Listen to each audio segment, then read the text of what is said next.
Ladies and gentlemen, please welcome on stage, Chris Heron, Secretary General, AVERE.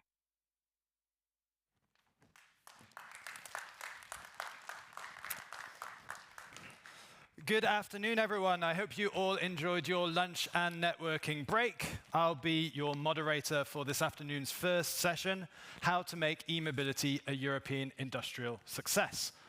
My pleasure to welcome onto the stage our four panelists for our discussion today, which is kindly hosted and sponsored by AMPECO. So I'd like to welcome to the stage Stefano Terranova, CEO of ATLANTE, Glenn Leveder, Head of Sales and Business Development at AMPECO, Lucie Mattera, Secretary General for CHARGEUP Europe, and Patrik Krizansky, the Director of the Slovakian Electric Vehicle Association. Welcome all.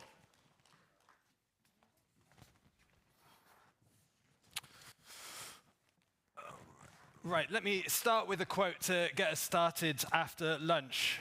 Europe's 2035 internal combustion engine ban is absurd, and it threatens a grave crisis for European industry. These definitely are not my words, but they're those of the Italian Industry Minister Adolfo Urso, who was kickstarting his campaign in Brussels to push back against Europe's electric vehicle targets. Unfortunately, the Minister of Italy is not alone in that view. I've had meetings with politicians in Brussels who see our electric vehicle transition as anti-jobs, anti-Europe, pro-China. And this debate has been politicized beyond the realities of the situation that we're discussing today. But it also creates a big challenge for us in the e-mobility community, a challenge to put forward an alternative narrative about the realities of this transition and how the route forward is to make it that industrial success that we know it can be.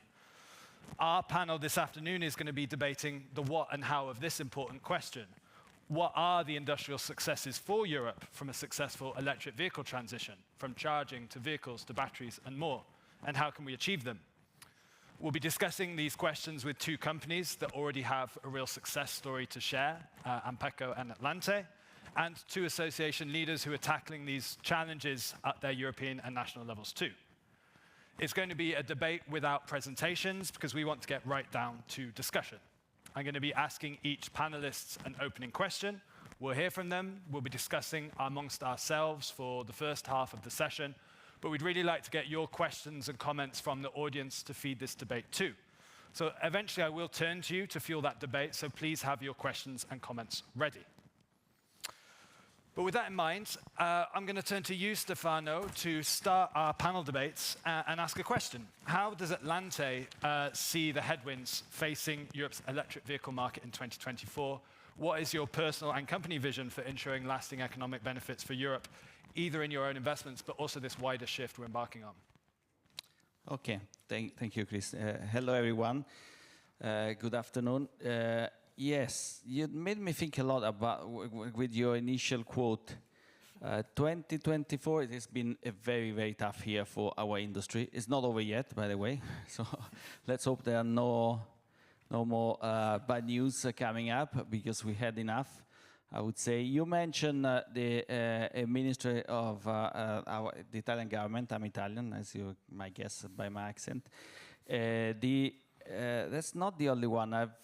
I was thinking, throwing my mind back in just before the European elections, and in Milan we saw the city plastered with banners from our current Minister of Infrastructure and Transportation, so someone who should be involved with our sector, saying literally to protect our homes and our cars. This was the electoral slogan for the European election.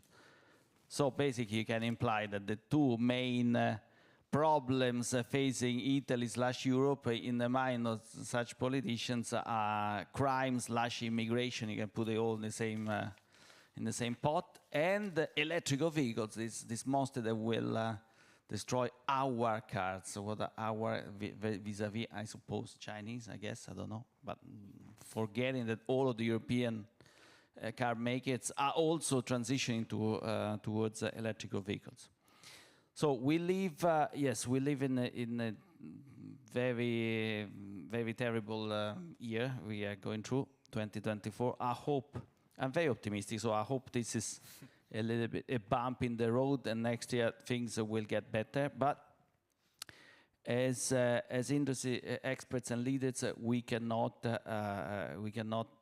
avoid the reality. We have to be honest with ourselves that it is some of these headwinds are there because it is a tough transition, right?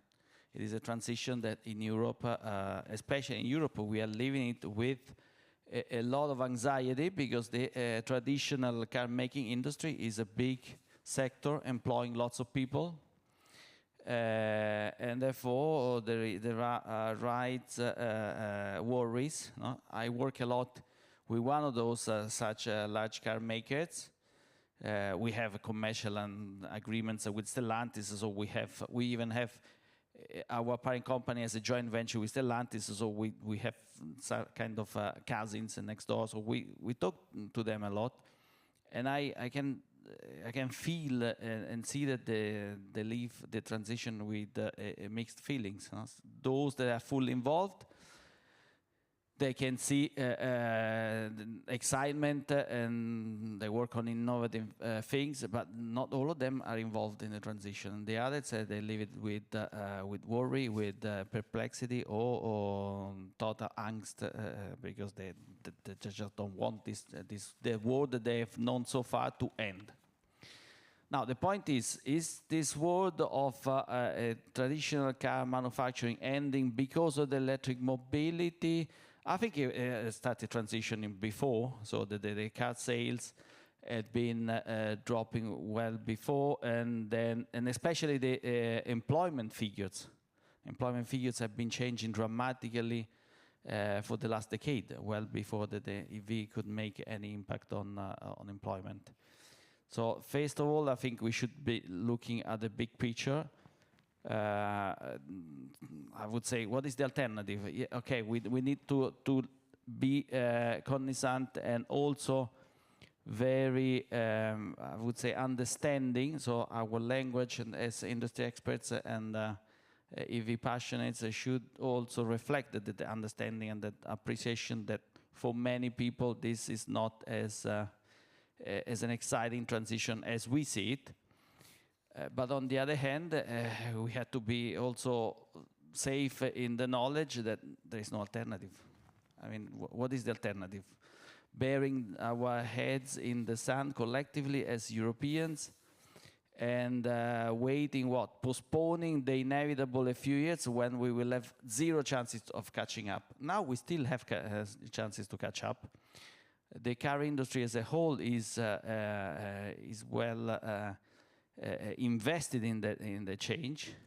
The European champions are making the change. Of course, they are finding it difficult. It's much easier to be an Asian startup in EV manufacturing rather than a big, colossal machine producing diesel and petrol cars and trying to transform yourself. Of course, it's more difficult, but it is inevitable. So what can we do? Again, as industry leaders, as ATLANTE, and I would give the same advice to all of you, is to say, to keep firm on the conviction and the language. To say, yes, we understand your problems, and we are not blind to what's happening on the job market or what could happen in the job market. But on the other hand, the alternative is making it worse, because if you delay and if you have uncertainty on policies. Because early on, this morning, I think Christina was saying that the European legislation is not part of the problem, it's part of the solution. The legislation enabling the EV industry was giving a framework for the entire industry to move in the right direction. It's the equivalent of what the Chinese leadership can do, much more, of course, firmly, because that's the advantage, inverted commas, of course, of not having a full democracy. You can impose, you can say, for the next 20 years, we will just work on this team, done. We don't have, luckily in Europe, we don't have the kind of political mechanisms, but we do have vision and we have policies, right, and legislations, and let's follow them. Let's follow firmly. Of course, This is not, for sure, this is not a religion. There can be adjustments, yes, but let's not make stupid adjustments. Let's not now have second thoughts when the car industry has already made billions of investments, have already started the transition. Now you pull the rug from under their feet. It's so much true. What I'm saying is that, in fact, even car manufacturers, they don't speak with a single voice. Some of them are very loudly asking for revision of the targets. Others say, no, wait, why? We need to stick to them. Why is that division? Because obviously this is not a strategic matter. This is just tactics. They're just trying to play for what to lose and not to lose next year. So these are very short-term things, which we should not confuse with the long-term vision. All of them, all of the car industry leaders in Europe understand where is the future. Some of them are playing, and they play very well the political systems, as we mentioned before, in the European elections, but also the American elections, also a big event affecting 2024. Electrical vehicles or electrification of the mobility industry was a major theme. Can you believe it? We are very famous, by the way. We are a bit too famous, I would say, for what we do. I would prefer to be a bit lower profile than this. But unfortunately, the politicians pick up on these topics and transform them into populist topics. So what we need to do, again, just to summarize, the industry that recognize what the difficulties, be firm about the conviction of what we are doing. Of course, in this room, I'm pretty sure that all of us, we have an additional conviction, is that what we are doing is good. It's not just inevitable, but it's also the right and just thing to do, no? Because of climate, avoiding climate disaster, trying to revert decades of burning fossil fuels, mindless of the consequences. So all of us, we agree on those topics. Not all of the public will agree, or rather, I would say the majority of people would agree that it's bad to pollute, but not the majority of people would make an expensive purchase like a car based on those arguments, okay? So we have to be the conviction of where the technology is going, and that's set. The revolution has already happened, and it is unstoppable. We have an additional weapon in at our disposal in this room, at least, is that we really wake up and work hard to do something which is great for us and for our future. And additionally, we have each in our fields, we do practical steps. Let me talk a little bit about ATLANTE, because I'm talking a lot. What ATLANTE, I would say, with the risk of sounding arrogant, but please don't take me as arrogant, ATLANTE can be an example of how we can change things. In just 3 years, starting from nothing, we had money, of course, that was important. So our shareholders gave us the money, but we had nothing else, not even people. In 3 years, we built up a network of fast charging stations in 4 countries, and we are part of the change, and we can make it happen. It takes a lot of efforts, yes, but it takes also a complete ecosystem. We cannot do it on our own. Of course, we have the advantage of having great charger manufacturers in Italy, in Europe, some of them also in Asia, of course. We have the advantage of having partners on the software side, partners that work on roaming platforms, whatnot. It is an ecosystem all working together, but take ATLANTE as an example. I would say we also have the advantage of having sponsors, shareholders with a long-term view. Therefore, of course, they're not happy that 2024 was a very unsatisfying year for ATLANTE. Especially, we have 4 countries, 2 of which fared very badly in terms of EV sales, Italy and Spain, to be precise. But our shareholders likely look at the long term, and therefore they understand that this is a bump in a long-term road, which is only upwards. So we will continue to invest. We are looking at 2025 with a lot of optimism. Of course, there's an important appointment with destiny for the car manufacturers in Europe in 2025. They have to meet emission targets, and we really think that they will be pushing a lot to sell a lot of electrical vehicles, especially because they're selling a lot of traditional cars, by the way, because the sales of internal combustion engine cars have been bouncing back from, let's say, very low levels. And therefore, in order to continue to make money with the old cars, they have to sell the new ones as well. It's, again, tactics against the long-term vision, but at least it serves our purpose. So let's prepare, let's continue work and invest. Super, thanks, Stefano. So I hear we must have empathy for the scale of this transition ahead, but also firmness in our conviction about the direction of travel and keeping to it. Glenn, to move to you, and maybe you want to take the microphone with, yeah, exactly this. AMPECO is a positive growth story as well. We've heard ATLANTE has a positive contribution, but AMPECO too on the technology side of the e-mobility ecosystem. What's needed to unlock your own future ambition and catalyze this wider success that we're all looking for from the ecosystem, as Stefano was saying? Thank you. Nice to meet you, everyone. Maybe a few words about AMPECO before we start. I'm not sure everyone knows what we do. So we are a software company. We provide a charge point management system for large-scale charge point operators and e-mobility service providers. So we are laser focused on CPOs. And our positioning is to, whenever there is complexity, there is scalability, this is really where we are really excellent. So in terms of growth, right? So 2024, I mean, was a great year for us. Why? For two things. First thing is that, of course, we have a customer base of we work with about 160 CPOs right now, globally. And we see actually quite a good growth in terms of how many charge points are deployed by most of our clients, right? And we see also that the market is consolidating already, especially in the Nordics. We see some big networks acquiring other networks. So that benefits us directly, right?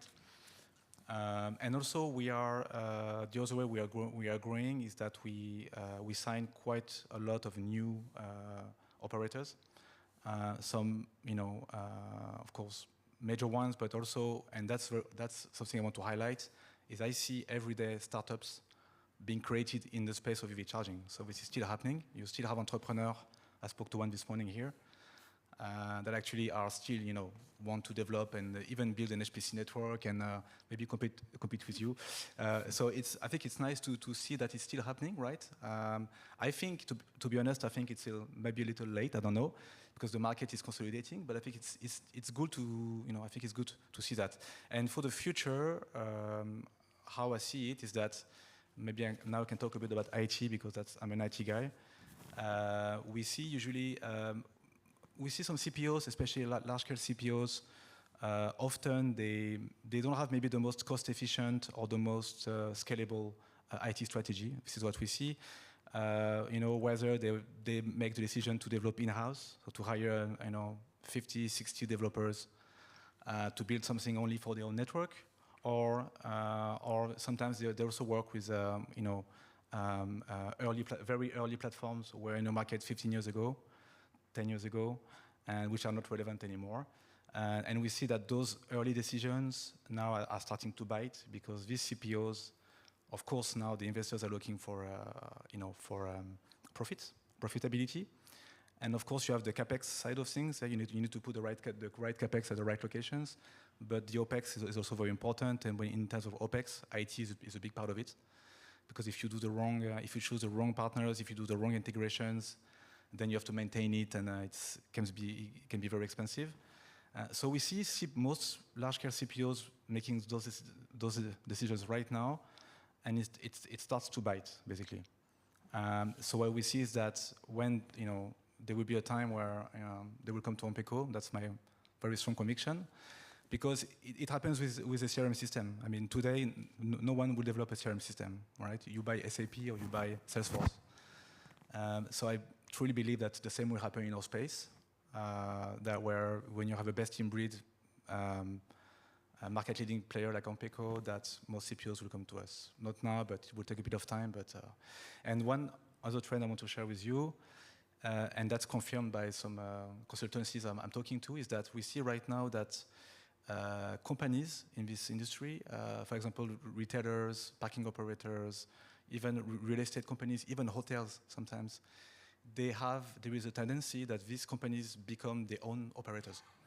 So they've been working with, for example, ChargePoint, Shell, BP, et cetera, for years. And because they were not happy with the service, the SLAs, or with because they didn't have any control on some key processes, they decide more and more to insource the CPO service, right? And this is, I think, a very deep trend that we see right now. It's starting, but I think that taking the control is becoming a big topic. And of course, when such a strategic decision is made, these players will look for a platform, which is, of course, good for us. So yeah, so positive story for us. We'll do our best to keep it that way at 2025 and beyond. And I think just one remark about the whole bashing, EV bashing. I mean, I live in Paris, but I think whether you're in France, in Italy, or I was in the UK, it was the same. I was in the UK last week. It was the same story. I think a lot of media people, when they talk about EV charging, they talk about, they focus only on public charging, right? Because they compare the pump and the charging. But a huge amount of charging happens privately, right? I mean, Norway has more than 1 million connected home chargers. Imagine what you can do with that in terms of energy management, right? So, of course, Norway is more advanced, and this is a market we know very well. But for example, right now we have a client in France, very strong on home charging. This is what they want to, this is what they want to do. They want to integrate with the energy markets to provide dynamic pricing, to even enable demand response programs, so to monetize those flexibility assets. So this is where this is going, and at the end of the day, the EV driver will benefit greatly from that. And it's going to be much cheaper to charge at home than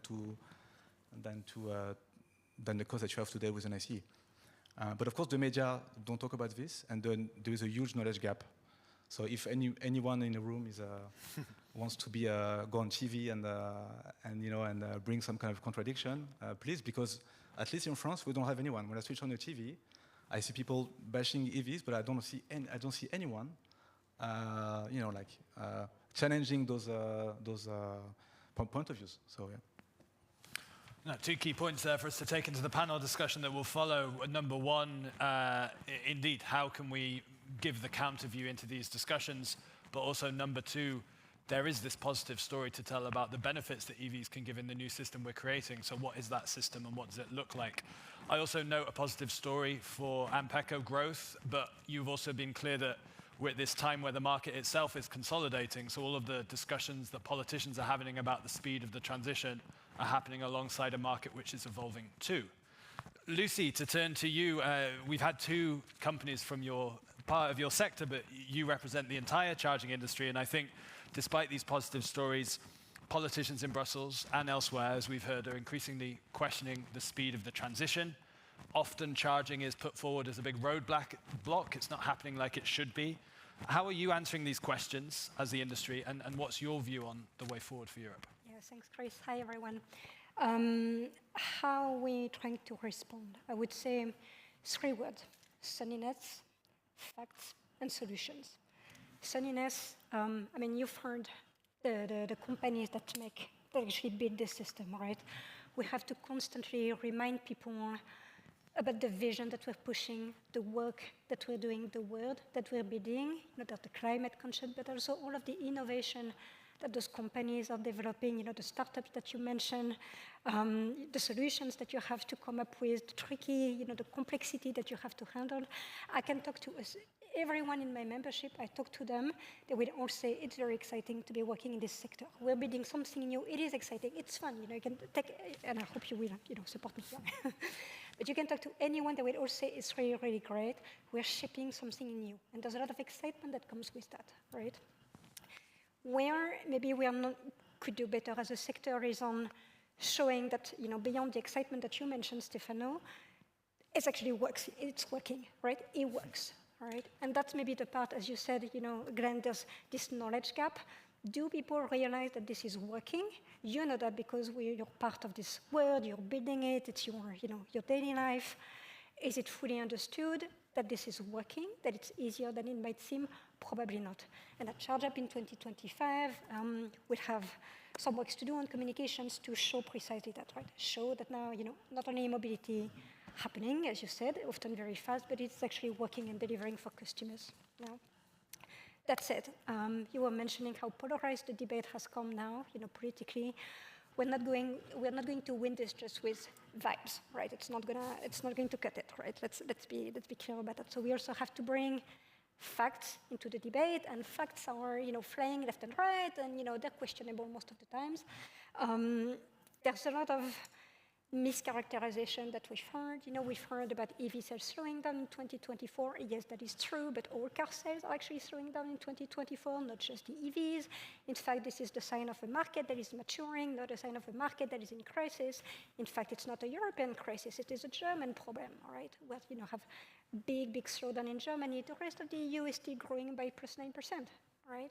So trying to sort of disentangle a little bit those facts can be useful. Same for the economic opportunity. Agree with you, Stefano. Like the debate, the mood is so dark these days. It's all about the job losses that you mentioned, all about that anger, which is, I think, very real, by the way. And then we forget that, in 2023, the EV sales market reached $1 trillion, right? What happened to the people who are not at the table? What happened to the EV makers, car makers who didn't have a robust EV development strategy, which just missed a cake of $1 trillion? So why should the conclusion of that be, let's slow down? Well, if you want to slow down, someone else is going to eat your cake. So, your decision, but whatever. And for the EV charging infrastructure, you're right. It's, I think, being pushed a lot of one of the reasons why, e-mobility is not picking up. I'm taking that with a pinch of salt because some of the people who are pushing that narrative also happen to be pushing another narrative, which is a narrative of let's slow down, this is all going too far, too fast. Again, let's go back to the numbers and trust the numbers, right? Numbers, 10 million charging points in Europe at the end of 2024 expected, 40 million expected in Europe in 2030, right? So significant growth, right? You have regulation that prescribes how much public EV charging infrastructure needs to be deployed across Europe to welcome those EVs that will come to the market. Well, member states, national governments have targets that they have to meet, right? With 26 out of 27 member states actually meet those targets today, right? So again, we need to disentangle a little bit the facts, okay? But then bearing in mind that, yeah, the anxiety is real, and I think it's normal, right? When you have a transition, transitions are messy, right? And transitions are not linear, and I think we just have to come to accept that fact. We shouldn't be dismissive of those concerns. I think they're really, really real, but you have to come with solutions, as AVERE has been doing a lot. Come with solutions, right? And preferably solutions that don't cost public money, because that's not something that has a lot of traction politically, but even with those limitations, you can still find room for progress, right?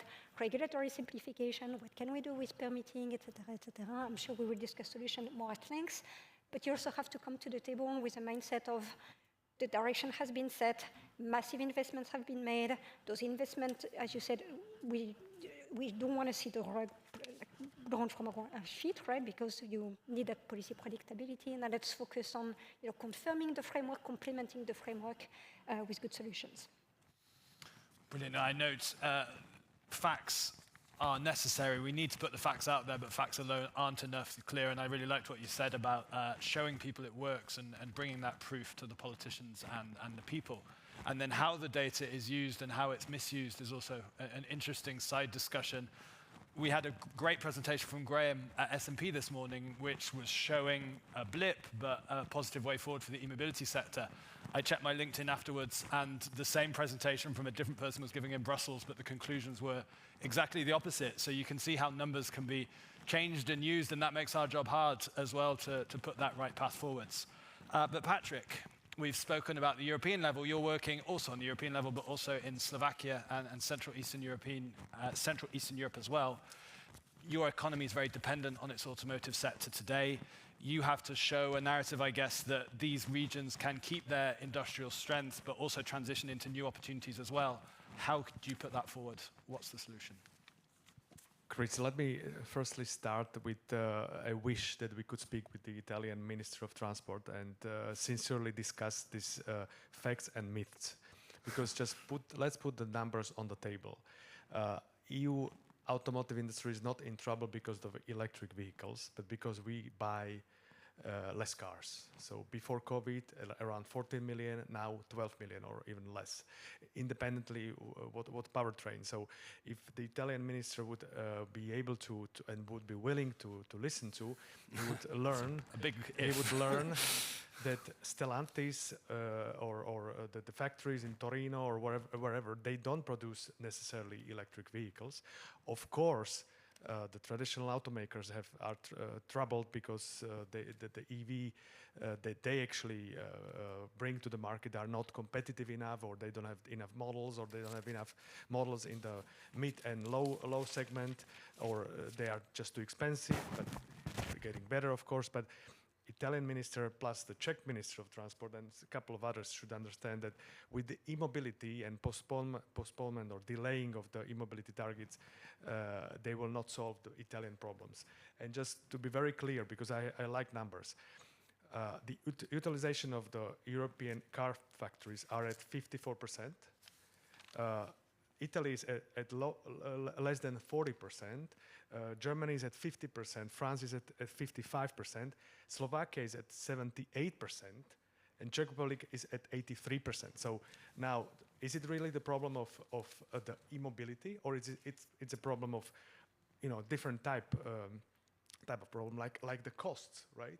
Because Stellantis in Italy is much more expensive. By the way, it's 3 times more expensive than the Slovakian Stellantis. So this will be my answer with the figures.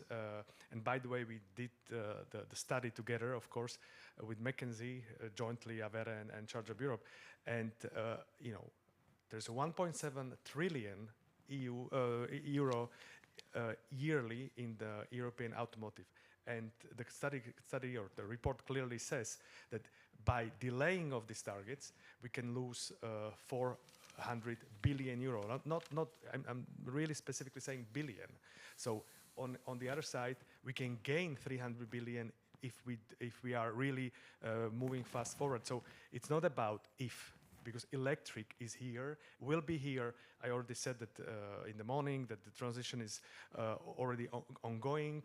It will not change because electric powertrain is much more efficient. It's much better in terms of the technology. So I wish we could have a chat with this Italian minister. I doubt we will. But it's the same in the European Parliament sometimes. The question, don't look back in anger. That's the famous song by Oasis. I'm unfortunately that old that I remember this song.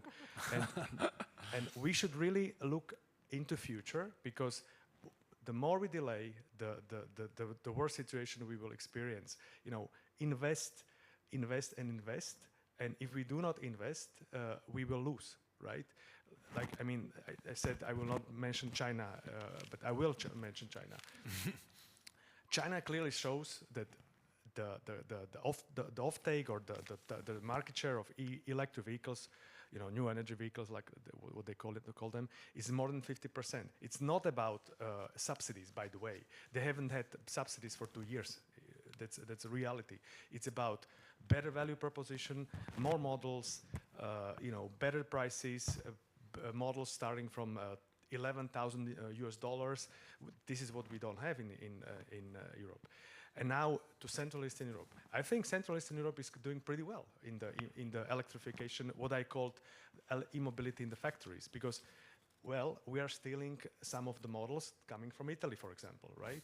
Unfortunately, I'm very sorry, but Slovakia alone, #1 per capita producer of cars, 1 million cars annually. We will be starting with 6 new models, electric models, in Volkswagen, Kia, Stellantis, and a new facility just for electric vehicles made by Volvo. Well, the same with the Czech Republic. I mean, they are excellent with Škoda. Škoda is now the king of Volkswagen Group, right? They are like the most profitable part of Volkswagen, doing fine with the Enyaqs and etc., bringing new interesting models to the market. We need more middle category, low category, so this 20-ish, 30-ish euro, 20 to 30,000 euro price range, so that normal people or fleets, corporate fleets for normal, employees, not only the managers, can get the EVs as the corporate fleet. So I think the word or the sentence, don't look back in anger and just invest, develop, do not look for excuses, because we will lose anyway. I mean, the transformation is now ongoing, and by the way, each transformation has its winners and losers. We can be loser. Thanks, Patrik. Don't look back in anger, invest or we will lose. Some powerful statements to take into the discussion now. Before I ask a few more questions, would any of our panelists like to come in on anything they've heard from the other speakers, anything they'd like to pick up on from what they've heard? Maybe just bouncing back what you just said. I think yes, don't look back in anger, but especially it looks like in Europe we are losing a little bit self-confidence. I don't know why we have been rattled on this key sector, which is the automotive. Maybe because of the supremacy, inverted commas, that we enjoyed for so many years, and now we see that somebody has shaken very heavily the cage, and we don't know how to react. Or we started reacting, but now we are a bit stuck in the middle way. We don't seem to be able to think of a future where we can lead somehow, or co-lead, and we shouldn't be arrogant. There's other people around the world, not just Europeans. And we're caught in between. Tesla is on the left, China on the right, and we have been caught in between for a long time. But again, we have the competencies, and it's not just making the car, by the way. Now we have seen companies like AMPECO, but all of the charging wheel industry is to be invented. The numbers you just quoted, Lucie, means there's tons of billions to go into infrastructuring Europe. And by the way, let's not forget another very important industrial point, that all of this coupled with renewable energy. Figures, let me tell you one figure, 1,000 euro per capita. That's the amount of oil and gas imports in the European countries in 2023, 1,000 euros, every single person, including children, by the way, and climate change deniers. So it's a lot of money. In Italy it's higher, either in Germany 1,200, but in EU 1,000 euro per year. That's a lot of money that we send abroad, no? Because obviously Europe doesn't produce any meaningful quantities of oil and gas, which can be displaced and replaced with energy which is homemade, no? Since our politicians now like to look at autarky. Now this is a form of autarky, at least on the energy. Let's push on more energy independence, which obviously is also a topic, has become more of a topic after the Ukrainian crisis. But there's economics figures also behind that, no? To add to the question, since it's always difficult to talk to politicians, and I don't envy your job, because it's easy to be among reasonable people, and they're also reasonable, but their agenda is different. It's not they're not reasonable, but they have different agendas, so it's very, very difficult to convince them. But we will support you, but thanks for taking up the most difficult part of the job. But this is all the elements need to put into the equation. And you mentioned, I mean, Patrik, you say invest or lose, and then Stefano, that maybe as Europe we're also losing confidence in the way forwards. And invest or lose is a powerful argument because there's a fear element involved. It's quite a negative argument. We have to do it to keep pace, but it's also not necessarily a positive aspirational argument about where we can get to as Europe. So maybe a question to all of the panel: what's the positive narrative we can put alongside that? It's not just that we'll lose the race, we're also building an entirely new system that has benefits to it. So how can we bring that part of the narrative too? I think Glenn, I see you taking, and then I'll go to Patrik. Okay. Yeah, I mean, I I had family over the weekend. We had our own weekend in France, and I had family over, and they all told me, why was I working in this industry? It wasn't working. It's not going to work. People are not going to buy EVs, and and I explained to them a little bit, the topic of smart charging, and the fact that when you have an EV, let's say you have an ICE car in your garage or on the street, it's completely useless. It has zero value. It takes up space, right? But if you have an EV plugged in your house or in your building, you basically have a battery. So the model is completely different. Like I like to make this joke. We don't have a petrol station in our garage, right? So that's it's a completely new model. But what I think is great is that in Europe we have the whole ecosystem that the US yet don't have, and I think it will take them many years. In China they have it. It's kind of different, but for example, we have the energy markets in Europe are deregulated, and now, for example, things like demand response, frequency regulation, all these kind of things around energy management, I think can be implemented quite easily in Europe. And I think, of course, this is the next step. We're not there yet, and this is what AMPECO, for example, we are pushing. But you can really monetize this infrastructure, right? And I think this monetization will bring CPOs more margin, right? It will make your cost per connector better, right?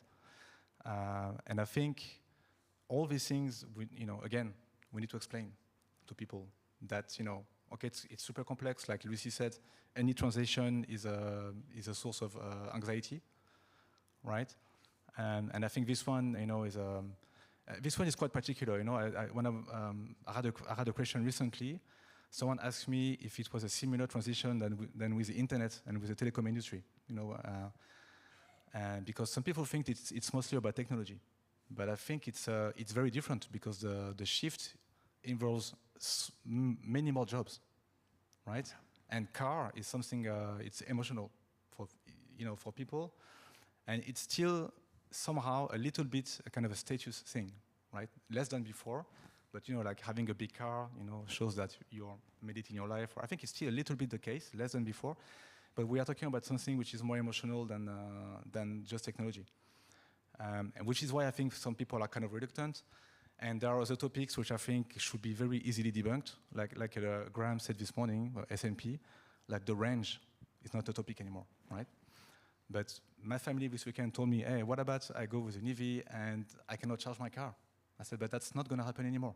You have like 400 kilometers, right? So you're not going to do 400 kilometers in a day, unless you go on holiday somewhere, but then, so yeah. It is complex, but I think that the ecosystem is structuring in a good way to make it happen. And there are real things there that can save people money, things they would notice at the end of the story too, with everything you mentioned on flexibility. We can come back to that, but Patrik. I was going to say, unfortunately, we are out of the era or behind the era when we could speak about green and environmental. I mean, for some time we need to stress money. Right, and that's why, because we are actually living in this kind of world, plus because we are actually approaching normal people without a specific vision of being environmentally friendly. I mean, they want to be environmentally friendly, but without paying more money. So, and that's difficult, by the way. So, I think this is exactly the example how we can actually improve or visualize the positives of charging, because they can save a lot of money. By the way, they can earn a lot of money. So this is not only about saving for charging; it's about being paid for charging, which is what can be better, right? You earn me money by using your electricity. By the way, I think we are living in the era of double messages, right? For example, car makers, in the media they say, well, we are having troubles. We cannot make 2025 targets. It will cost a lot. We are in trouble, right? But then I listened to Volkswagen Investors Day the other day, 2 weeks ago, and the CFO of Volkswagen says, well, we are fine. I'm very confident we can make 2025 target. I was shocked, by the way. I mean, because this is contrary what they say in the media. We are very confident in our ID line. You know, ID7 is doing perfect. We have a great cars in our portfolio, and we will get better for 2025. We are very confident. So that's one example. We should actually speak about them. The same with Tavares from Stellantis. He was against delaying the 2025 targets because he said, well, we worked hard, we've been working hard for the last 3 years. We don't want the delay because they would be helping others who didn't work enough. That's another example. The third example, we talk about investments. Well, the companies are investing in the e-mobility. I mentioned Slovakia, I mentioned Czech Republic. Let's look at Hungary. I mean, Audi, Mercedes, BMW, Mercedes, they all built new facilities for new EV lines with new electric platforms. The same with Slovenia, with Renault, same with Poland, same with Romania and Ford. So, I mean, let's speak about these examples because the transition is going on in reality. The industry is being built as we speak. Lucie, do you want to come in on this? Yeah, sure. So first on your point about fear, which I think is very real, right? And sometimes I think it's useful to remind people of this is a technological transformation. It's not just that I agree with you. It's a technological transformation. We've been through this before. It's going to be fine, right? You know, when I talk to my kids and I explain to them, you know, when mommy was your age, where, you know, phones were very big sets that were plugged to the wall with a wire. And my kids go, no, right? And say, yes, right? And TV sets, you know, they were big, bulky things, and when you wanted to change the channels, you had to get off your couch, and you had to go to the TV set and change manually the channels, and you could pick one of the 8 channels, right? This was France in the 80s. I'm really showing my age right now, right? And we've never looked back, right? Technological transformation, and you have different products coming, and at the end, the consumer will decide, all right? That's what's happening. There's a lot of, you know, flux around that, but at the end, the transition is clear, okay? That said, you know, it's not enough to deflate the fear. You have also to come with a positive vision. I think, as you've said, you know, before, you really have to push your imagination, and most of the time, what we struggle with is people still thinking within walls, right? But we're trying to push a vision where the consumer tomorrow will no longer be a purchaser of energy, will be a seller of flexibility, right? And that's a really big shift, right? And so, like, conceptually speaking, it's difficult for people to integrate that. But you're going to have EV charging that's going to be very organically integrated into your life. You're going to go to the gym club, you're going to charge. IKEA, Decathlon, you're going to charge, right? The restaurant, your home, your workplace, right? It would be very, very organic, much more than refueling is today, right? And you're going to leave the analog world behind because EV charging, one of the major differences, it's a digital world, right? It would also make it more efficient. It would be cheaper, as you said, right? Because you can charge at different times of the day, when it's cheap, at night, you know, at home, right? Also an attractive proposition. And as I said, consumers will be part of energy systems. It would be very different, right? They will have to manage their energy consumption differently. They would be part of energy system in a way that they are not today, and that can be, it would just have to be a different pattern of behavior that we will have to learn.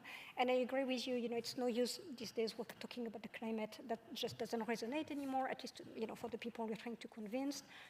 But I still think we can make, you know, at the end of a very long pitch about, you know, economic opportunities, we can still say, and also it's good for the climate, right? And I think my kids, you know, 20 years from now, they would tell your kids, can you imagine that when I was a kid, people were driving cars that were bad for climate and bad for human health, and their kids will say, no. And they say, yes, that's how it was, right? And that vision, I think, is still something we can defend after having, you know, really explained the basics about economic opportunities. Yeah, I think we're coming around a plan. I mean, we've said we need to show empathy to people about the scale of this transition, that we need to kick people into gear, though, and really push, otherwise we'll get left behind. But this positive way forward has to be part of the picture, and it's not an environmentally positive way forward. It's an economically positive way forward, which resonates now. But there are headwinds as well that we need to tackle along the journey, which make your jobs more difficult still. Part of the challenge we have is these headwinds get blown up and made into something else. But if you were talking to a politician and you gave this narrative, where would you want them to focus? Not the targets themselves, we've discussed that, but what can the politicians do to help you better? We'll have a round on this, and then just to alert the audience, we'll go and take your questions to stimulate us further. So, I mean, who would like to come in on that? Like, we don't want to blow things out of proportion, but what headwinds should a politician tackle to ensure this? Today, I learned about the Norwegian success story from the beginning, and I also connected to what the newly yet to be appointed commissioner said about support demand, which is quite an interesting topic. Much better, could go down much better than subsidies, because subsidies always smell of something that you're pushing because it's not efficient per se. So supporting demand could be super interesting. For example, this in France there was an experiment, let's call it the social leasing, so leasing for people on lower income. They could lease cheaper electrical vehicles for very affordable amounts, and I think that's super important, especially in my geography. I cover 4 countries, and Italy, France, Spain, and Portugal. And France is obviously much higher per capita GDP, but in general lower than the Nordics, right? So in Italy, Spain, and Portugal, it's super important to have support for people who might want to buy new cars, new modern electrical vehicles, but cannot afford yet. So that's super important one. Clarity of targets that I think even just stop this useless campaign against, because now the elections are over, so maybe politicians can just keep quiet, if not promote, at least keep quiet. Not waste subsidies is super important. We've seen in, again, sorry to use Italy as an example, but again, in Italy, we wasted subsidies. In the last few years, we given, what is it? If Francesco is here, can help me. I think 70% of the subsidy went to non-electrical vehicles in the last few years. This is crazy. Just don't do it. Simple. And the other things, I don't think we need more money, because in the end, there is a lot of money available. The AFIF, the Connecting Europe facility, the funding was very good. Maybe they can renew it. There's already a new round, so there is enough funding. But look at the demand and support the car makers to make sure that they come up with entry-level models, the segment A. I think that's super important. Right now we are looking too much at the niche, expensive models. I've seen a few here in the AVERE exhibition that should make a difference, but the price has to be right, no? 25, maybe even less, around 20,000. Below 20,000 would be great if there were some cheaper models. These are the few things I would say. Demand, clarity, affordability, and I know, yeah, affordability, if we all take the electric vehicle discussion home, I'm sure affordability is what comes up with our families and friends. Would anyone have anything to add to Stefano's list of the challenges policymakers need to tackle with priority? Lucie? Or have a long rest. No, so yeah, of course, policy predictability. You know, EV charging infrastructure, as the name clearly indicates, is an infrastructure business. So capex intensive, also OPEX, as you said, Glenn. It's just fair to expect policy predictability, honestly. We shouldn't even be having that discussion. It's surreal at this stage. So that's one. Improved EU volumes, very important. There's a lot, I think, that can still be done to sustain demand. As you say, you can look at social leasing program. Didn't have a very big envelope attached to it, but it was quite, was good. I think the design was good, right? Just the money was lacking a little bit, but the design was pretty good. Corporate fleets, this is a good area for growth, for sustained demand. I think, generally speaking, in Europe, we have a problem with speed.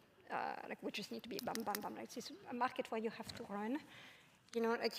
There's data from Goldman Sachs that suggests that you can build an EV factory in China in a third of the time it takes to build a factory in Europe, right? Grid connection and permitting processes, right? Europe, on average, 2 years today, China, 3 months. Why is it 3 months in China, 2 years in Europe? That's just, I mean, seriously, where are we hurting ourselves? New models to develop for EVs, right? Chinese car makers can do that in a third of the time it takes for EU car makers, okay? And so there's just this sense of speed that's missing a little bit in the debate. First one, I would say, you were mentioning, Glenn, like this is an ecosystem that is being built. It's really different, right, from the refueling world. An ecosystem needs to work in perfect unison and perfect symbiosis, which means data flows, smoothly, seamlessly across the value chain, which is not exactly where we are today, but hopefully, the vision we work towards. Single market, I'm always confused when, China, of course, the subsidies, sure, there's also the innovation, they just have very good cars, they also have scale, right? They have a giant domestic market, and in Europe, we have a smaller market, but if only it wasn't so fragmented, at least we would leverage a little bit more out of it, and it would help us scale, ideally. And then regulatory simplification, AMPECO is a rather new company, same for Terranova, same for, for ATLANTE. I have other members, in the membership who didn't exist 3 years ago. They started, of course, as startups, now they're scale-ups, but they're still quite small structures. Okay, so every single administrative barrier that is, stands in their way is just slowing them down, hampering them, preventing them from running in, a sector where you have to run a lot. Yeah, so in Europe, I mean, there is a long list of challenges to solve, and that's the difficulty when the debate gets so focused on other things. My wish would be indeed that we were focusing on these concrete solutions and the problems to them. We've had all the hearings from the commissioners in the last weeks, and all of the ingredients were there, basically. We're going to work on competitiveness, we're going to work on demand, leasing and more, but not necessarily the details or the substance to back that up. So I know we have at least one person from the Commission in the room. I think for us, it's our job to bring these concrete solutions to the regulators and make it happen. At this point, though, before we go back to our panel, questions and comments to bring into the discussion. If you could please put your hand up and we'll bring a microphone round. I see a gentleman already near the front, please. If you could introduce yourself first and then ask your question to our panel. Yes, hello, my name is Christian Peter from the Electromobility Club in Austria. Now we talked about affordability, and if I look at the population in Austria, about half of them live in single or dual family homes. That means the other half doesn't, and we shouldn't forget them, right? We talked about 70–80% are charging at home, quite cheaply, maybe with smart charging and vehicle to grid. It might even be for free or something like that, but we shouldn't dismiss the other half, right? We shouldn't create a social divide. I'm getting worried about that, right? So what is the answer about the charging industry for addressing those who need public charging for the day-to-day work, right? We are talking about a factor of 3 times the price if I compare the home charge, the electricity at home to public charging. We need to address those that need to rely on public charging. We need to have a plan for that. I think Glenn and Stefano, you can both pick that up. Yeah. Okay, I think, yes, that's a very, very good point. And I also work in countries where the percentage of people that will be able to charge at home as soon as we go out of the very niche first few EV drivers will be much lower than Austria, by the way. So I believe that the answer is twofold, obviously. There is the public charging provided, let's say, curbside, very cheaply, like in the Netherlands, UK have similar examples, etc., etc. But to do that, you need municipalities that are very well organized and very disciplined. Because if you imagine, if you have a road with 100 parking spaces, you cannot say, I will do 5, because then those 5 will be occupied, and as soon as the demand increases, there will be problems. So you need to do all of 100, so it's a lot, lots of cheap charging on roadside. The countries that can do it, they should do it. And if they put the efforts and they do it properly, then it would be, let's say overnight charging, and it should be quite cheap as well, comparable to home charging, I would say. The other is public charging. Public charging right now, yes, you do see the only expensive one, like also ATLANTE. I must admit, we have tariffs which reflect when you're traveling.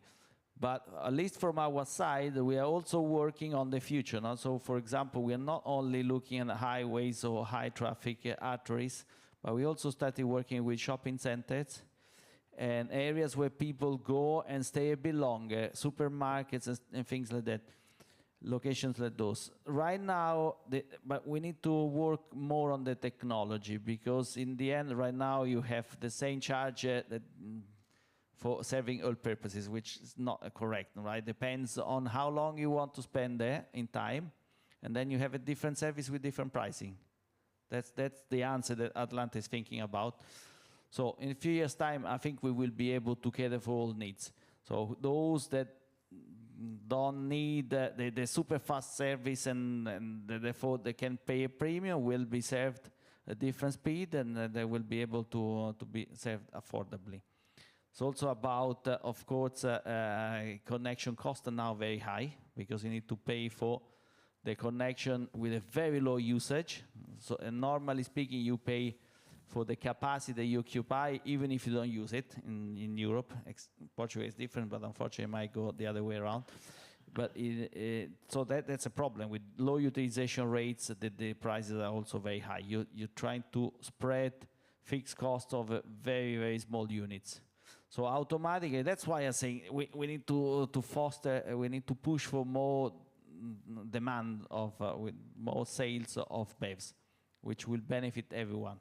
And it takes very little. It's a market where the numbers grow so fast that it takes so little to go into a very competitive market when we can offer super competitive pricing for those who cannot charge at home. So that's firmly in my mind. In fact, for me, it's an opportunity. It's not a problem.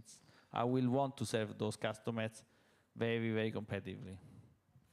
Yeah, I agree. I just want to complement to what Stefano said. Actually, in terms of residential charging, right now what we see is that, I mean, one of the big challenges is to bring residential charging in buildings.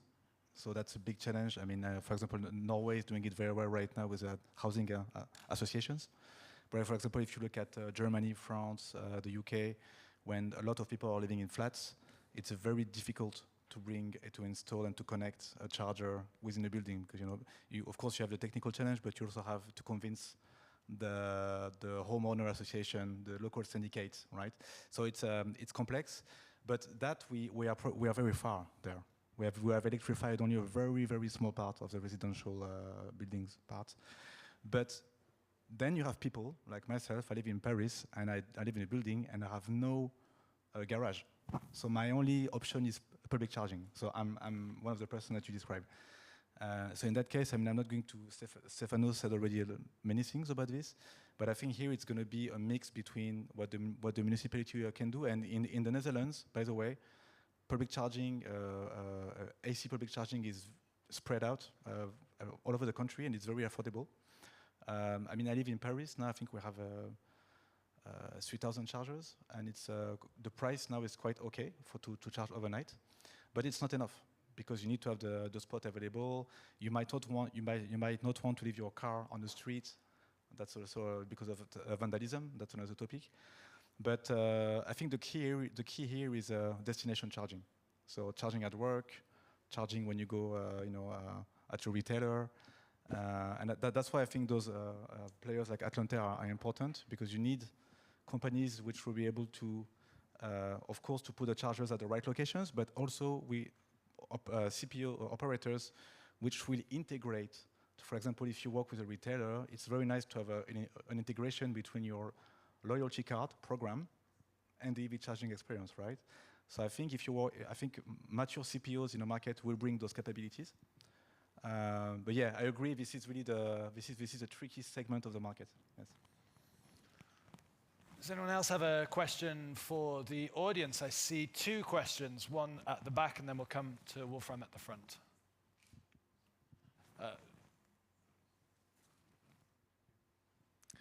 Hello, my name is Paul Kaik from the French Agency for Energy Transition, ADEME. I have a quick question on regulatory hurdles. It was mentioned that for a customer to become a flexible seller, a seller of flexibility, that would be a good thing. So if we're looking at a European level playing field, it seems that regulatory hurdles are in the way. Do you agree with that? And if so, what would be needed to put in place to really anticipate this vehicle to grid flexibility? Thank you. Lucie. Yeah. Yes, that is true. The main hurdle that we're seeing, and it would be good to hear that from you too, is of a regulatory nature. Okay, how much can be done at the EU level? How much can be done at the national level? I think it's a mix of both, right? At least that's what we've seen so far. As a trade association, we worked a lot on a text that's been revised recently, which is called the electricity market design, right? There's good provisions here, okay? But it's also a very broad general framework with fairly vague provisions, and at the end of the day, it's for the national energy regulators to decide how they want to implement that. I'm going to try not to offend anyone in this room, but the dialogue we've had so far with national energy regulators hasn't been the most productive, if I'm being perfectly honest. I think what we've seen in our discussion with them is that the sense of urgency that we're feeling in the need to modernize those frameworks are very much legacy frameworks, right? They were developed years and years ago, in a context that was very different. Climate transition wasn't a thing. Bringing, all those EVs to the grid wasn't a thing, all right? And those frameworks are still very much in place today. They need to be really revised, modernized rapidly. And a lot of that is actually in the hands of the member states, okay? When we talk to national energy regulators, what we hear back is, well, we are regulators, so we respond to the mandate that is given to us by policymakers, right? Go talk to the policymakers. Okay, yes, sure, but there's only so many resources that we have. So I think it's a little bit, when I say it's a bit a giant exercise in passing the buck, right? You go and talk to the DSOs, and the DSOs say, I'm sorry, there's nothing I can do for you because I'm a regulated business. So go and talk to the national energy regulators. Okay, fine, let's do that. And so we go and talk to the national energy regulators, and they say, well, sorry, there's nothing I can do for you because we have a mandate from policymakers. Go and talk to policymakers, okay? And that's where we stop, because honestly, we just don't have the resources to go to 27 chambers across all of the EU.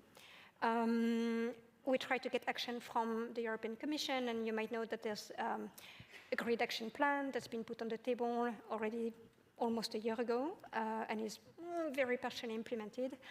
My sense is that the European Commission needs to be much more proactive in involving national energy regulators into the discussion, and I think there's room for progress on that front. Patrik.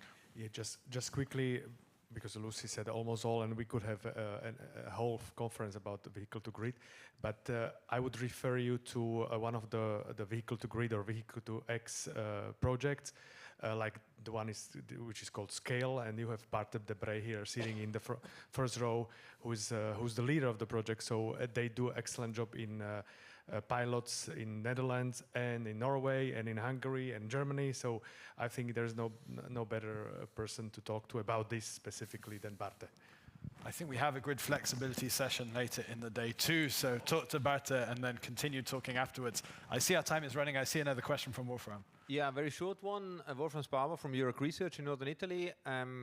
It's a question and a comment where I would like to hear your thoughts about talking about affordability, which has been repeated several times today. My feeling is that we are focusing always on the affordability of new cars, which is obviously an issue. On the other hand, I must say, till I didn't buy my first electric vehicle, all my 4 cars which I bought before were used ones. And when I was a student, I paid 2,000 euro for my used car. So, which is usually, if you have not the money to buy a new car, you buy a used car. And there, I think maybe we should put more focus on having more electric vehicles in the used sale business, and on having more transparency about the quality of the car, but especially of the battery, which maybe a customer at the moment is afraid because he doesn't know what's in that black box in. Yeah, maybe that's a great question. Just one comment on that. I don't know about Italy, but in France, the average purchase price for a vehicle is 3,000 euros. Right, 3,000. So even 20,000, we are extremely far from that. So I think it's a very good question. It's a great question, and I think what Stefano mentioned, the social leasing scheme that Macron created, I think it was a very good initiative. 100 euro per month, and it's still a lot for many households. By the way, 100 euro per month, right? But still, It's a very good initiative to try to break this deadlock. But I agree, I think if we don't have a second-hand market, unless we have policies like this, it's going to be very, very challenging because I don't think any OEMs, even Chinese, will sell their cars for 20K or I don't know. Would anyone else want to come in on the used point?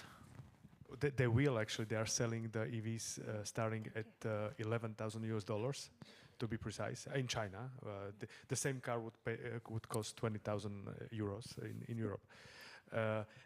And what I want to say about the second-hand car market, of course we need second-hand cars. By the way, we are finishing first set of leasing terms, 3 years of big corporate fleet. So I'm expecting that we will have more of the second-hand cars coming to the market next year.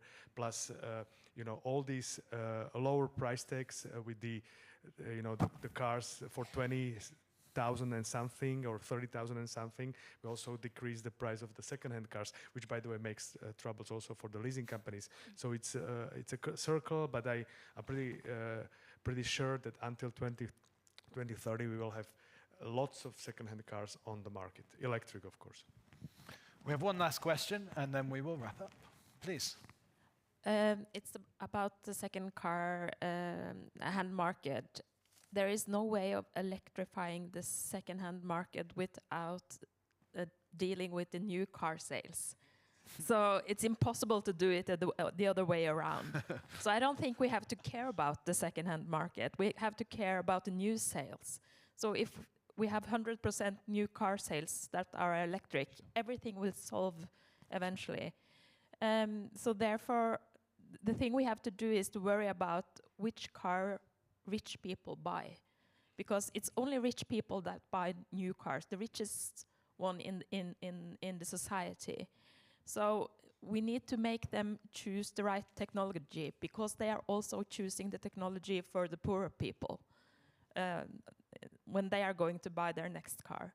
So if we want to care about people buying cheap cars, then we have to do something with the new car sales. That was not a question, but a comment, kind of. Yeah, the only additional comment I would make is that we don't know what it will look like, right? Because it's an entirely different product.